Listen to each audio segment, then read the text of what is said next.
Sergio, bueno, el primero que vamos a presentar es Johann Smith. ¿Por qué es importante su presencia? ¿Quién es él? Johann Smith a nivel internacional es un referente y es un amigo. Y con él venimos haciendo cosas en conjunto hace años.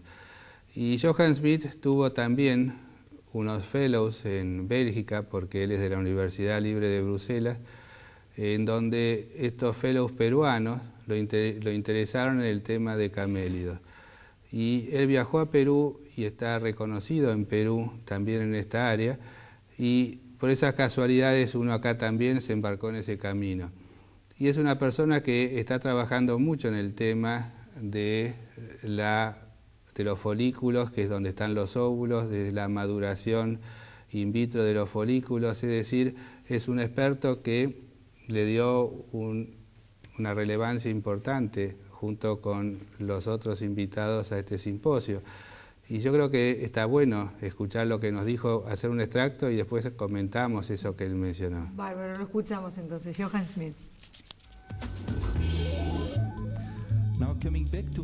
Ahora, volviendo a la preservación de la fertilidad, creo que hoy día lo que aprendimos de muchos pioneros como Kutluk Oktay y muchos otros es que es mejor tratar de usar opciones combinadas, así que no solo congelar corteza ovárica, sino también tratar de obtener en cualquier momento del ciclo ovocitos, ya sea maduros o inmaduros, para congelar para la paciente, porque las técnicas de congelación para los ovocitos han mejorado notablemente en los últimos 10 años, así que podemos con seguridad obtener estos ovocitos y congelarlos, y ya están en un estadio mayor de crecimiento y maduración, así que hay mayores posibilidades de obtener embarazos de ellos. Así que siempre tratar de combinar la congelación de corteza y de ovocitos. Así que, ¿cuál es la situación actual? ¿Dónde estamos hoy? Y pueden ver aquí con la corteza ovárica, hoy día me parece que hay 18 niños que han nacido, esto es lo que nos dicen las publicaciones, a partir de tejido trasplantado. Alguna gente dice que no es tanto y que por ende esta técnica sigue estando en un estadio experimental, pero yo no estoy de acuerdo, porque creo que en el mundo a lo mejor hay 80 casos de trasplante que se han hecho, y obtener ya después de estos 80 casos 18 niños es un éxito enorme, porque al comienzo de la fertilización in vitro, centros que hacían más de 100 ciclos antes de obtener el primer embarazo. Así que yo diría que ya no es más experimental. Creo que realmente tenemos resultados clínicos y por lo menos en nuestro hospital la consideramos ahora un procedimiento clínico. Bien, el gobierno aún no apoya esta opción, pero esperamos poder convencerlos en el futuro cercano. Muy interesante lo de Johann Smith, y ahora tenemos que presentar a Dominic Stubb, que es del mismo equipo. Sí, para cerrar lo de Johann, el congelamiento de tejido ovárico, cuando no hay posibilidad de congelar óvulos, es fantástico. Y como él bien dijo, los pocos éxitos en cuanto a cantidad de nacimientos fue muy importante para pensar en esta técnica. Dominic Stubb es otro de los invitados que también pertenece a la Universidad Libre de Bruselas, quien también fue muy buena su exposición y que acá trajimos unos extractos. De un tema que hablamos siempre, la preservación de la fertilidad cuando hay casos oncológicos, los tiempos y las posibilidades que existen. ¿Cuáles son las estrategias disponibles? Las primeras son las establecidas, la protección contra radiación y el daño que éste produce. Hay cirugía que preserva la fertilidad y la criopreservación de embriones, que existe desde hace mucho. Y las experimentales, que son el tratamiento con agonista GnRH, guardar en banco el tejido ovárico, que esto ya no es más experimental, la criopreservación de ovocitos, que a lo mejor el próximo orador se referirá a este tipo de preservación, y después IBM o maduración in vitro. También bancos de tejido ovárico. Voy a hablar brevemente porque voy a hablar en otro momento de este tema. El Comité de Práctica de ISFP se refirió a esto y dicen que la edad máxima es 37, otros dicen 35. Por supuesto depende también de la reserva ovárica y también hay que hablar con los oncólogos para ver cuán necesario es o cuán posible es que se dañen los ovarios después del tratamiento. Y también consideramos la primera opción, la congelación de embriones o de ositos. A veces la corteza es la única opción que queda. También se puede hacer en chicas prepuberales que no tienen otra opción. Y después la otra cuestión importante es informar al paciente. La paciente tiene que ser lo suficientemente sana, tiene que tener deseos de tener un hijo en el futuro, pero me parece raro esto porque todas las mujeres probablemente tengan deseo, a lo mejor no ahora, pero después, porque lo hacemos, porque a lo mejor después si cambian de idea ya va a ser tarde. Y también es importante conocer bien la técnica. Bueno, yo entiendo lo de Dominic Stupp, me parece que está muy bien explicado. Hizo una revisión de otras variantes de formas de preservar la fertilidad en pacientes oncológicos y también especial referencia a lo que siempre decimos, la edad de la mujer es importante y esto es para pacientes en edad reproductiva, siempre y cuando su función reproductiva se mantenga. Claro, es la edad de la mujer y la edad reproductiva que hemos aprendido acá que no siempre coincide, ¿no? No siempre es lo que uno imagina. Bueno, y ahora Peter Nagy. Peter Nagy sí es otro capo, por decirlo de una manera que se entienda claramente, y que trabaja en Atlanta, en Estados Unidos, y los avances que se han logrado gracias a su investigación y a su desarrollo son pilares fundamentales para todos los que hacemos fertilización in vitro. Así que escuchemos lo que él nos aportó en sus charlas, porque dio más de una, que fueron realmente buenas. Peter Nagy. Ahora bien, en cuanto a las indicaciones, obviamente la primera es la preservación de la fertilidad. Esto es uno de los primeros casos en que se indica la vitrificación, ya sea por razones sociales o médicas. Si pensamos en los motivos médicos, solamente en los Estados Unidos, en un solo país, cada año hay aproximadamente 50.000 mujeres que contraen cáncer, mujeres que son de menos de 40 años de edad. Muchas de ellas no están casadas o si están casadas no tienen hijos y para ellas sería una opción muy importante poder utilizar el congelamiento de ovocitos. También es interesante destacar que si bien hay una gran cantidad de mujeres que son candidatas potenciales a esta técnica de preservación de la fertilidad, en nuestro establecimiento no tenemos más que 1 o 2 pacientes por mes. En un año podemos llegar a tener en el orden de aproximadamente 15 a 20 pacientes a las cuales se les recomienda esto para preservación de la fertilidad. El otro gran grupo está conformado por los bancos de donantes de huevos. Hoy en día, el principal uso de la técnica de congelación es algo que voy a mencionar más adelante y ha prosperado muchísimo porque es mucho más fácil para los receptores utilizar estos huevos congelados que hacer una donación de huevos no congelados. También se recomienda esta práctica digamos, para lo que tiene que ver con la gestión del ciclo de emergencia. A veces el esposo no puede proveer esperma o hay algunos otros motivos por los cuales no se puede hacer la inseminación y entonces para esas pacientes podemos congelar los huevos y luego realizar la inseminación. También hay otro grupo de pacientes que se denomina aquellas que tienen o que prefieren, mejor dicho, la gestión electiva del ciclo. Por ejemplo, cuando tienen una gran cantidad de huevos recuperados. En esos casos podemos congelar los huevos antes de la inseminación en lugar de congelar los embriones. Y esto es interesante porque en realidad es el segundo grupo más grande de pacientes en los cuales utilizamos la técnica de congelación, por lo menos en este centro. Y cada semana tenemos 2 a 3 pacientes que prefieren congelar los huevos en lugar de congelar los embriones, de manera tal de limitar la cantidad de huevos que se le van a inseminar y tener una mayor cantidad para uso posterior.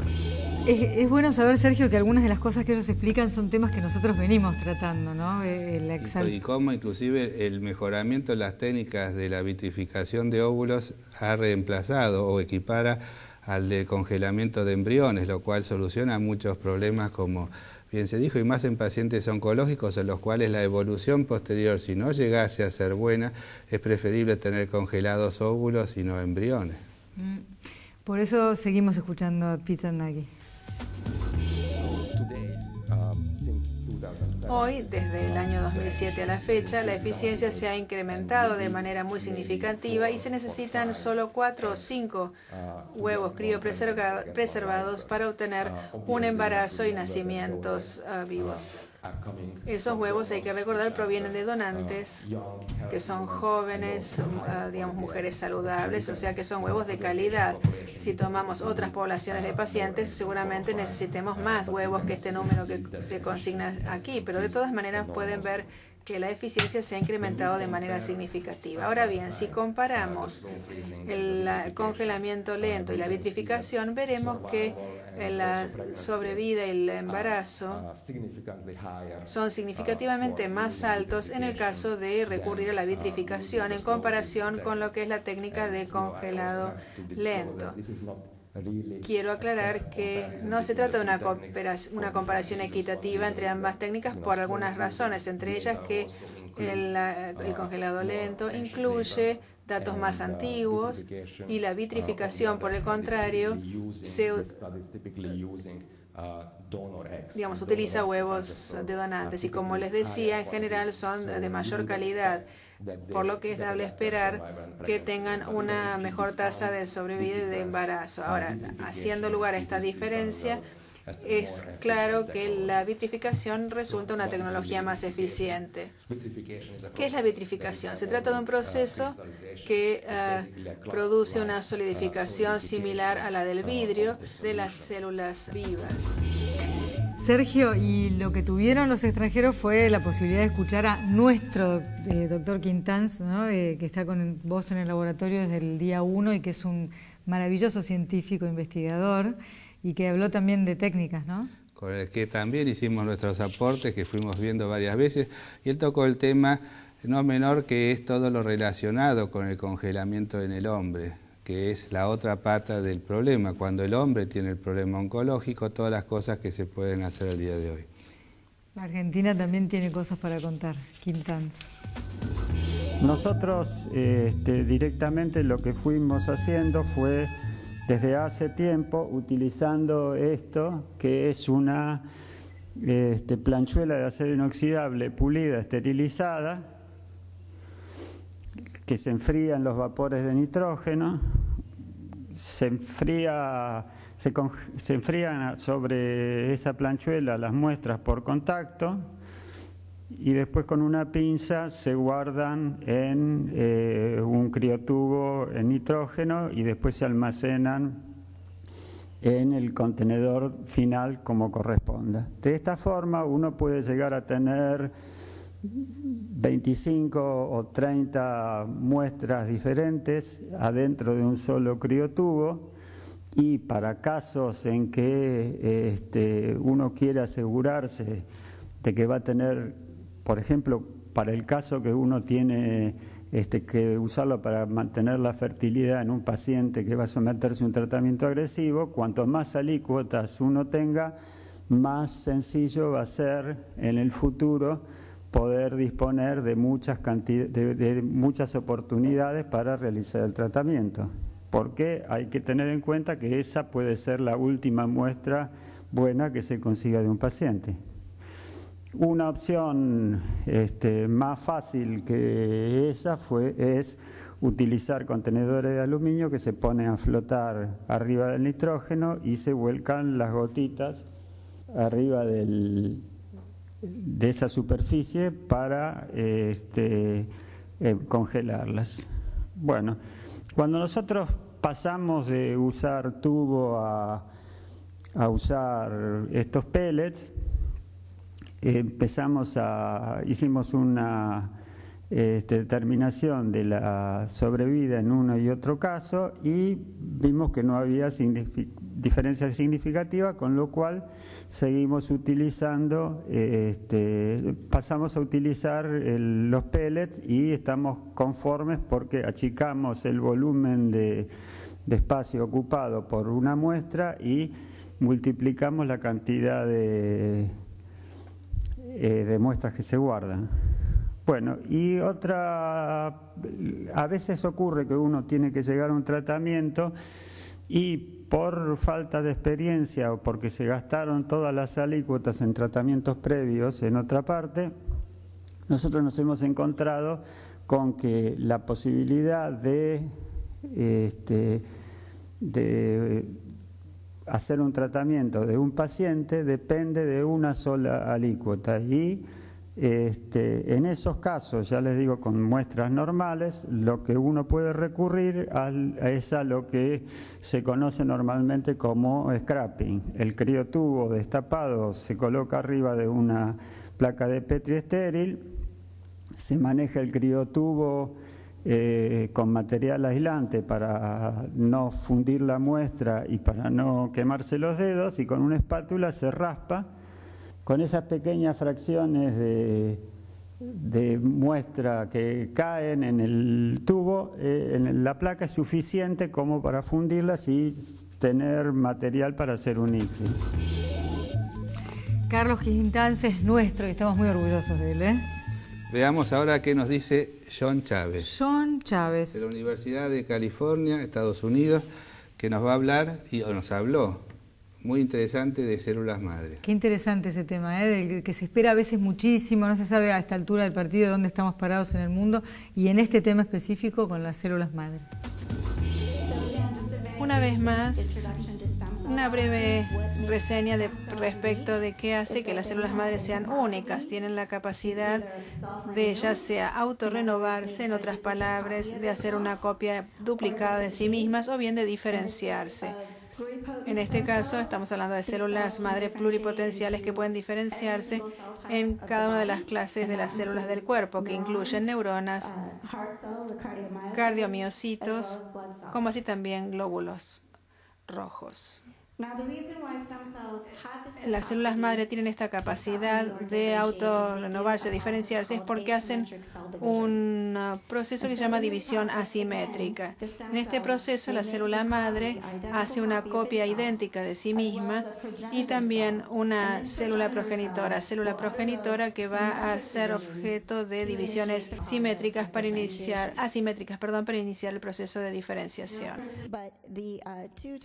Pero las dos clases de células madre de las que yo voy a hablar hoy son fundamentalmente las del tipo embriónico y las pluripotenciales inducidas. Como dice el título de mi charla, las células madre embriónicas humanas también pueden, no solo tienen la capacidad de diferenciarse en distintas clases de células somáticas, sino que también se ha demostrado que pueden diferenciarse en células germinales inmaduras, las que por supuesto luego se van a transformar en el esperma maduro y en el huevo en el adulto. A modo de resumen, el potencial evolutivo de las células madre pluripotentes está más allá de las expectativas. Pueden formar muchos tipos de células somáticas y linaje de células germinales. La diferenciación de las células germinales requiere la progresión ordenada de vías genéticas y epigenéticas con ciertas consideraciones para cada tipo celular a lo largo de esa vía. Y finalmente, hay algunos métodos novedosos para derivar células germinales humanas in vitro. Algunas son muy prometedoras para derivar líneas de este tipo de células específicas para individuos.